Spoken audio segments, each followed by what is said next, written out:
सन्माननीय अध्यक्ष महोदय, मी कशा करता उठलो? सन्मान्य मंत्री महोदय म्हणाले की आंध्र प्रदेशमधून झाडं आणि आपण त्या संदर्भामधलं डायरेक्शन किंवा आपलं मत काय ते नोंदवलं. मी मंत्री महोदय आपल्याला एवढ्या करताच फक्त 30 सेकंदात आठवण करून देतो की 2009 साली फयान वादळ झालं आणि हे फयान वादळ फक्त कोकणात झालं मोठ्या प्रमाणामध्ये आणि त्यावेळेला जवळजवळ 4,500-5 हजार आपले इलेक्ट्रिकचे पोल हे रस्त्यावर पडले. मग पडले तर का पडले? तर त्यांच्यावर त्या लाईनवर झाडं पडली आणि एका ठिकाणी लाईनवर झाडं पडल्यानंतर तो 5-5, 6-6 पोल असे खेचले जातात म्हणून ते पोल पडले. मग अध्यक्ष महोदय झाडं कुठली पडली याचा मी स्वतः पर्सनली थोडासा अभ्यास केला आणि माझ्या लक्षात असं आलं की स्थानिक प्रजातीची झाडं 5% सुद्धा पडली नाहीत अध्यक्ष महोदय. ही जी बाहेरची आपण आकेशिया, निलगिरी वगैरे सुबाबूळ बिबुळ जी परदेशातून झाडं पटकन वाढतात ते आणलेली आणि ती रस्त्याच्या कडेला वृक्षारोपण केलं, ती झाडं मोठ्या प्रमाणात पडली आणि त्यांनी खूप मोठं नुकसान केलं. मग आपण एक कायदा केला अध्यक्ष महोदय की झाडं लावत असताना ही स्थानिक प्रजातीची झाडं लावा, त्या त्या हवामानाला त्या त्या वादळाला ते टिकाऊ धरतील. त्याच्यानंतर पुन्हा तो कायदा आज इथं अजितदादा नाहीत सभागृहामध्ये, पुन्हा एकदा चर्चा झाली आणि तो कायदा कन्फर्म झाला.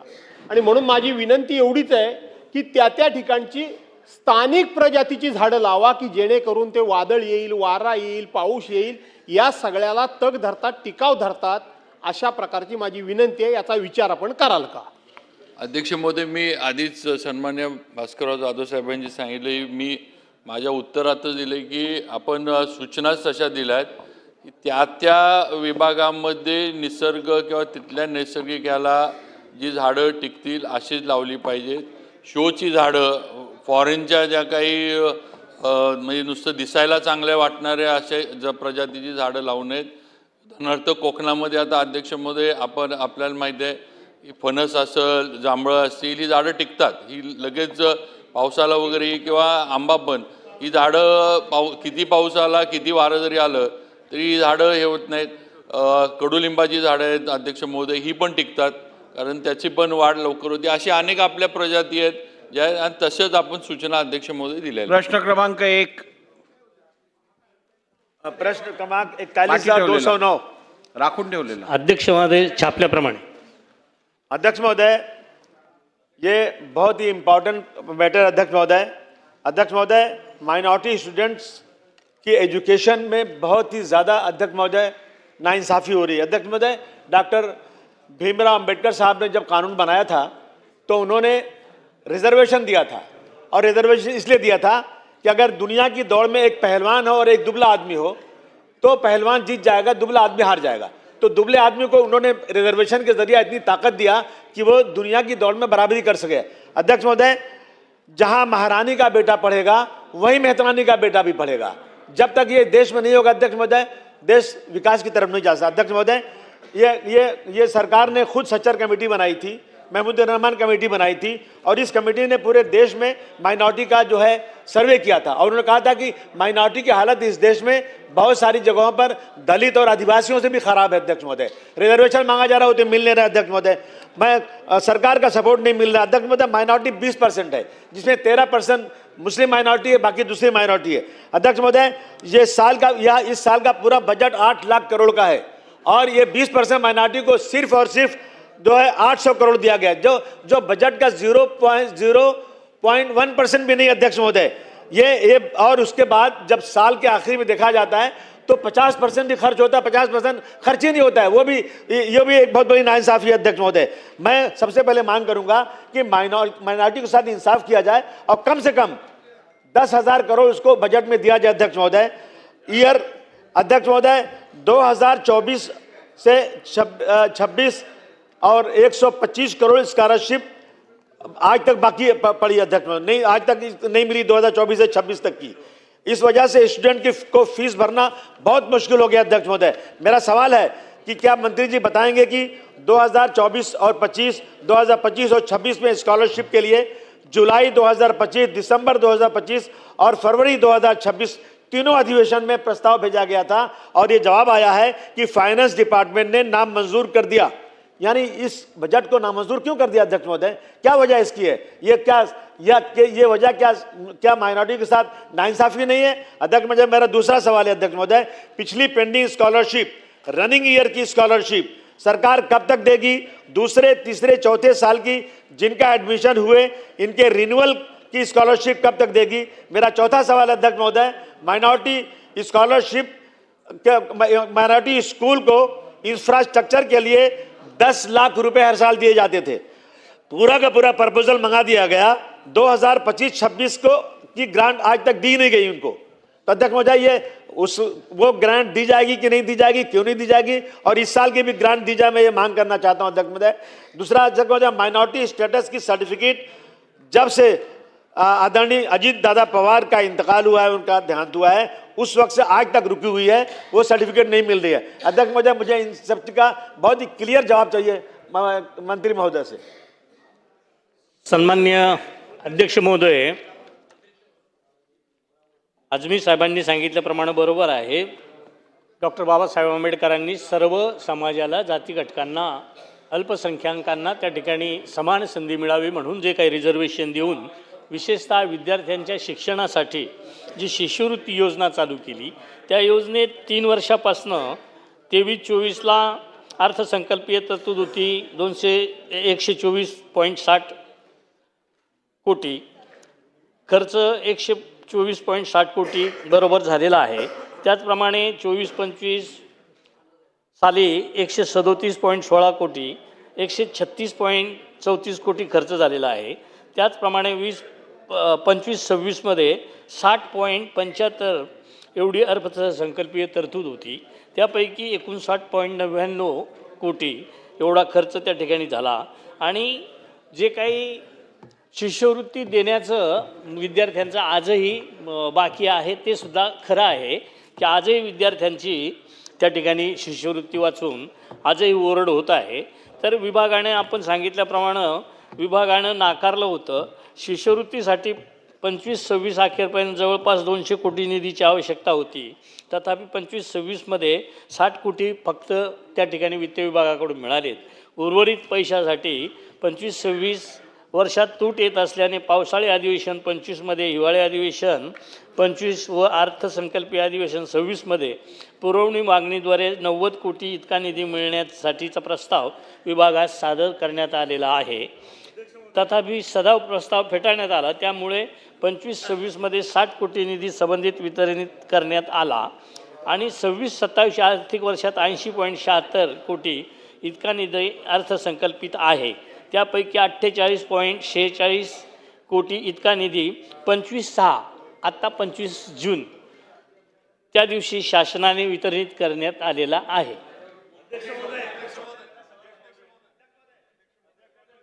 अध्यक्ष महोदय, अमीन भाई, अध्यक्ष महोदय, अल्पसंख्याक समाजाच्या संदर्भामध्ये हा प्रश्न या ठिकाणी अतिशय महत्त्वाचा उपस्थित करण्यात आलेला आहे। मंत्री महोदयांनी जे उत्तर दिलं आहे, अध्यक्ष महोदय, आपल्या माध्यमातून मी सभागृहाचंही लक्ष वेधू इच्छितो आणि मंत्री महोदयाचंही लक्ष वेधू इच्छितो की अल्पसंख्याक समाजाचा विकास या विभागाअंतर्गत होतो, पण अल्पसंख्याक समाजाच्या विकासासाठी जो निधी आवश्यक आहे तो सुद्धा अगदी अल्प या ठिकाणी तरतूद करण्यात आलेली आहे। अल्पसंख्याक त्याला का म्हटलंय अध्यक्ष महोदय? कारण तो अगदी अल्पसंख्येनं आपल्या राज्यामध्ये त्याचं वास्तव्य आहे, म्हणून त्याच्याकडे अधिक लक्ष दिलं पाहिजे। पण अध्यक्ष महोदय, सरकारचं त्याकडे लक्ष थोडंसं कमी आहे असं आपल्या या धोरणातून जाणवत आहे। आणि म्हणून अध्यक्ष महोदय, मंत्री महोदयांना माझी अशी विनंती आहे की या अल्पसंख्याक समाजाला जर न्याय द्यायचा असेल, त्याला जर विकासाच्या महामार्गावर आणायचं असेल, सबका साथ सबका विकास या जी काही सरकारची धोरणं आहेत त्यानुसार जर काही पावलं उचलायची असतील तर पहिल्यांदा या समाजाला निधी दिला पाहिजे, ही एक विनंती मी आपल्याला करणार आहे। 2-3 प्रश्न अध्यक्ष महोदय आपल्या माध्यमातून मी विचारू इच्छितो। तुम्ही अशी मागणी केली तर वारंवार ते तुम्हाला प्रश्न विचारायला सांगतील। तर मी अध्यक्ष महोदय, prime minister 15 point minority development program हा भारत सरकारचा आहे, महाराष्ट्र सरकार त्याच्यावर अंमलबजावणी करतं। पण अध्यक्ष महोदय, राज्य सरकारच्या एकंदरीत ज्या काही व्यवस्था आहेत त्या बैठकाच होत नाहीत अध्यक्ष महोदय. म्हणजे जिल्हा अधिकाऱ्यांनी ही बैठक घ्यायची असते, पण ती बैठक बरेच महिने वर्ष या बैठका झालेल्या नाहीत आणि म्हणून त्याच्यात अधिक दुर्लक्ष होतं अध्यक्ष महोदय. त्यामुळं ह्या ज्या काही prime minister 15 point minority development program जो केंद्राचा राज्याचा आहे त्याच्या नियमित बैठका या राज्यामध्ये जिल्हा अधिकारी घेतील का आणि तशा सूचना आपण त्यांना देणार का, हा माझा पहिला प्रश्न आहे. अध्यक्ष महोदय, अल्पसंख्याक समाजाच्या जे काही आपले बांधव आहेत, भगिनी आहेत, शासकीय नोकऱ्यांमध्ये त्यांचा समावेश आपण कितपत केलेला आहे अध्यक्ष महोदय, ही सुद्धा आकडेवारी आपण सभागृहाला सांगू शकाल का? कारण हा त्याला जोडूनच प्रश्न आहे. आणि शेवटचा प्रश्न माझा असा आहे अध्यक्ष महोदय की अल्पसंख्याक समाजाची एक विशिष्ट मागणी आहे की त्यांची जे काही अल्पसंख्याक विकास संकुलं किंवा केंद्र आहेत ती या राज्यामध्ये उभारली पाहिजेत. उर्दू घर आहे, वाचनालय आहे, हॉस्टेल आहे, मुलींचं हॉस्टेल, मुलांचं हॉस्टेल, अशा योजना आहेत अध्यक्ष महोदय. त्याच्याकडे निधी कमी पडतोय. आणि निवासी शाळा, किमान जिल्ह्यामध्ये एक अल्पसंख्याक समाजासाठी निवासी मुलींची शाळा करण्याची एक सूचना या निमित्तानं अध्यक्ष महोदय आपल्या माध्यमातून मी करू इच्छितो. सरकार या संदर्भामध्ये सकारात्मक विचार करून काही ठोस पावलं उचलेल का, असा माझा आपल्याला प्रश्न आहे. सन्माननीय अध्यक्ष महोदय, देशमुख साहेबांनी सांगितल्याप्रमाणे अल्पसंख्याकाला एका ठराविक रेषेच्या वरती आणायचं असेल तर ज्या पद्धतीनं शासनानं विद्यार्थ्यांच्या शिष्यवृत्तीत काही वाढ केली त्याचप्रमाणे ती एकदा करून चालणार नाही. सातत्यानं वाढत्या महागाईप्रमाणे त्या ठिकाणी शिष्यवृत्तीत वाढ केली पाहिजे. विविध ज्या काही वैयक्तिक योजना असतील किंवा इतरही योजना असतील त्याचा त्याला लाभ होऊन त्याची त्याला मदत होऊन आणि ते कुटुंब एका रेषेच्या वरती आणण्यासाठी इतरांप्रमाणे अल्पसंख्याक म्हणून त्या नावाला फक्त अल्पसं सगळं काही देणं हे काही बरोबर नाही. म्हणून त्या दृष्टीनं त्या ठिकाणी तो प्रयत्न निश्चित केला जाईल अशी या प्रसंगी मी आपल्याला एक ग्वाही देतो.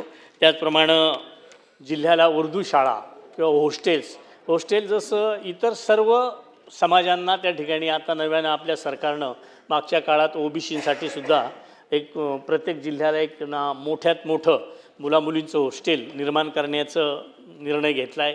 त्याचप्रमाणे मागासवर्गीय असतील, आदिवासी असतील यांच्यासाठी जसा निर्णय घेतला आहे तसा अल्पसंख्याकासाठी सुद्धा स्वतंत्र निर्णय घेण्याचं नियोजन त्या ठिकाणी केलं जाईल. निवासी शाळा मला वाटतं काही ठिकाणी आहेत, परंतु त्यासुद्धा अनुदानावर आणण्यासाठीची जी सातत्यानं मागणी होते त्या बाबतीत विचार केला जाईल. पण मंत्री महोदय, एक गोष्टीची आपण दखल घ्यावी आणि खबर घ्यावी की मुंबईत मी असं बघितलेलं आहे की बऱ्याचशा ठिकाणी ITI सारख्या संस्था ज्या चालू आहेत त्या बंद करून तिकडे उर्दू शाळा वगैरे चालू करण्याचा प्रकार काही ठिकाणी घडला, भायखळ्या वगैरे ठिकाणी. तसं होऊ नये. तुम्हाला व्यवस्था लावायची असेल तर नवीन व्यवस्था लावा, पण एक्झिस्टिंग ITI वगैरे ज्या आहेत, इतर शाळा आहेत त्या बंद करून तुम्ही उर्दू शाळा करण्याचं योग्य राहणार नहीं. आदेश. अध्यक्ष महोदय, बहुत ही इम्पोर्टेंट प्रश्न ये है और मेरे को ये जब प्रश्न देखने का ऐसा लगा था कि डेप्यूटी चीफ मिनिस्टर हमारी सुनीत्रा राय पवार जिसके हाथ डिपार्टमेंट है वो इसका उत्तर देंगे, मगर कुछ काम से वो नहीं आ पाएंगे. अध्यक्ष महोदय, जैसा कि मेरे पहले अबू हाशिम जी और अमित देशमुख जी ने बताया, अध्यक्ष महोदय इस स्टेट के अंदर, महाराष्ट्र के अंदर माइनॉरिटी डिपार्टमेंट क्यों स्थापन हुआ? और स्वर्गवासी विलासराव देशमुख जी पहले इसके मंत्री रहे, कैबिनेट के चीफ मिनिस्टर रहते हुए उन्होंने माइनॉरिटी डिपार्टमेंट का पोर्टफोलियो अपने पास रखा था. अध्यक्ष महोदय, Sachar committee report, Mahmoodur Rahman committee report और सब बनने के बाद में ये तय हुआ था कि स्टेट के अंदर माइनॉरिटी बहुत ही पिछड़ी है, उनको मेन स्ट्रीम में लाने के लिए ये डिपार्टमेंट बना था. अध्यक्ष महोदय, आज वो डिपार्टमेंट बहुत अफसोस के साथ कहना पड़ता है कि वो डिपार्टमेंट डिफंग हो गया मतलब कि वहाँ पे कुछ काम नहीं हो रहा है. जिरवाड़ साहब, बहुत अफसोस के साथ मैं कहता हूँ कि डिपार्टमेंट बंद जैसा हो गया है, ना आपको पैसा है. बड़ी ये रिपोर्ट जो है ना, इस देश के लिए और स्टेट के लिए बहुत शर्म की बात है कि आप डिपार्टमेंट से पैसा मांगते हो और फाइनेंस मिनिस्ट्री पैसा देती नहीं है. अगर आपकी जगह मैं मिनिस्टर रहता तो इस्तीफा दे देता. आप डिपार्टमेंट से इतना 8 लाख करोड़ का बजट और एक 100 करोड़ और 100 करोड़ रुपए का जो शिष्यवृत्ति है, जो स्कॉलरशिप है, आप दे नहीं पाते हो। मेरे स्पेसिफिक सवाल है, पहला कि मुंबई हाई कोर्ट ने एजुकेशन के अंदर 10% रिजर्वेशन देने की बात की थी। शासन उसको गंभीरता से मुंबई हाई कोर्ट के फैसले को लेकर के, उनके सजेशन को लेके शासन जो अक़लियत के लोग हैं उनको एजुकेशन में 10% रिजर्वेशन देने के लिए क्या विचार कर रहा है, वो मेरा पहला प्रश्न है। दूसरा प्रश्न है कि जितनी शिष्यवृत्ति, जितनी स्कॉलरशिप पोस्ट मैट्रिक और प्री मैट्रिक जो बाकी है, कितने दिन के अंदर वो स्कॉलरशिप का बैकलॉग सरकार क्लियर करेगी, दूसरा प्रश्न। और तीसरा प्रश्न, जब मौलाना आज़ाद फाइनेंस कॉर्पोरेशन, आशीष शेलार जी, जो मौलाना आज़ाद फाइनेंस कॉर्पोरेशन जो आपने बंद करके रखा है, जिसको सिर्फ और सिर्फ ताला मारने के लिए बाकी है, मुशर्रफ साहब आप लोग कैबिनेट में बैठते हैं, मगर मौलाना आज़ाद माइंडी फाइनेंशियल कॉर्पोरेशन बिल्कुल बंद जैसा हो गया, एक पैसे। ओ राणे साहब, बोला अध्यक्ष महोदय, आप भी ये जानते हो कि मौलाना आज़ाद फाइनेंस कॉर्पोरेशन से वहाँ पर बच्चों को फॉरेन जाने के लिए लोन, एजुकेशन का लोन और छोटा छोटा रोजगार करने के लिए शंभू राजे देसाई साहब, छोटा छोटा लोन 50,000 रुपया और लाख रुपए का लोन मिलता था, वो भी बंद हो गया है। तो मौलाना आज़ाद फाइनेंस कॉर्पोरेशन को, जिरवाड़ साहब आप अगर उत्तर नहीं दे सकते हो तो उत्तर को पेंडिंग रखिए, मैडम आने के बाद में उसका उत्तर दीजिए। आपका उत्तर समाधान कारक नहीं है, आपका उत्तर सेटिस्फैक्टरी नहीं है। मौलाना आज़ाद फाइनेंस कॉर्पोरेशन को आप कब उसको पैसा देके चालू करेंगे?